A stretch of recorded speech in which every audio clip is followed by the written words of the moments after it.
সন্ধেবেলাতে আমি সোনামার এই mini kitchen সেটটা নিয়ে বসে পড়েছি একটু সত্যি সত্যি রান্না বান্না করব বলে। তো বিভিন্ন রকম মিনি কিচেনের ভিডিওগুলো দেখতে পাই, এত ভালো লাগে। তা আমিও ট্রাই করে দেখলাম যে আমার হয় কিনা রান্নাটা। তো প্রথমে এই যে ওর ফ্রিজে আটা মাখা ছিল, রুটি করার চেষ্টা করছিলাম। রুটি ছ্যাঁতার মতো তো ফুললোই না, কিন্তু রুটিটা হয়ে গেছিলো। এইবার তাহলে ঝটপট কি রান্না করি, তো তাহলে ভাবছি যে একটু কড়াইতে তেল দিয়ে একটু পাঁপড় ভাজি।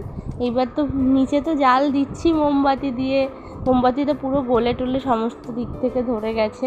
তারপরে দেখছি যে না, বেশ ভালোই ফুলে উঠেছে পাঁপড়টা, কি সুন্দর লাগছে না?